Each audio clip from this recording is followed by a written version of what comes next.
Today I invite you to uncover the secrets of one of the most interesting books in history, stretching from the monasteries of 13th century Bohemia to the modern libraries of today. If you are ready, let's begin. The story begins in a small monastery located in 13th century Bohemia. At that time, monasteries were not only places of worship, but also centers where knowledge and art were preserved. Every book was written with great care and patience.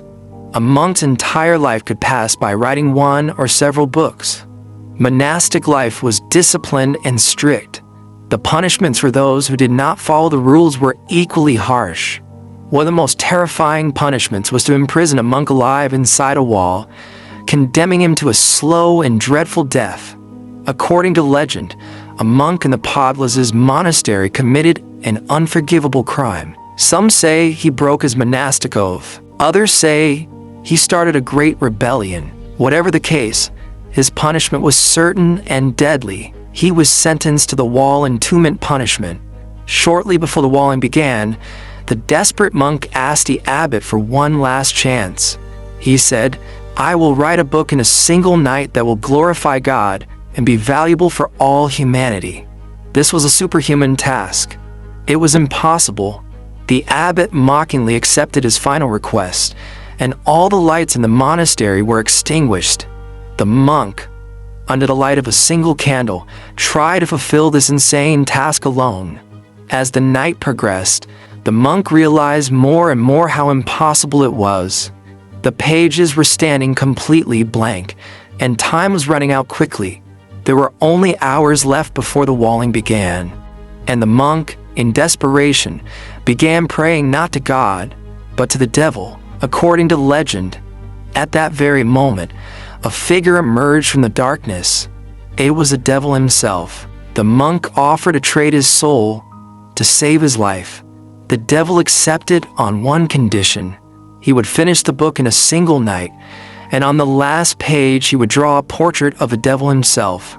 The monk accepted this pact, and when morning came, the abbot and the other monks entered the monastery and saw the enormous book lying on the table. The book was completed. All the pages were filled neatly with the same handwriting, but when they reached the last page, they came across the portrait of the devil. This portrait was accepted as proof of the pact the monk made with the devil, and the night he lost his soul. From that day on, the book began to be known as cursed and enchanted. Research shows that the entire book was written by a single person. The handwriting shows a surprising consistency from beginning to end. However, experts say that completing such an enormous work within a human lifetime, or even in 20 or 30 years, would be extremely difficult. Codex Gigas, after the birth of its legend, passed from hand to hand for centuries. With every new owner, the mysteries and curse stories surrounding it grew stronger. During the 30 Years' War, in the year 1648, the Swedish army looted Prague Castle. The book, taken as war loot at that time, was transported to Sweden by the order of Queen Christina. Today, it is still preserved behind a special glass section in the Swedish Royal Library in Stockholm. The disasters that befell the kings, emperors, and monasteries who possessed the book strengthened the belief among the people that it was cursed. Wars, epidemics, and fires.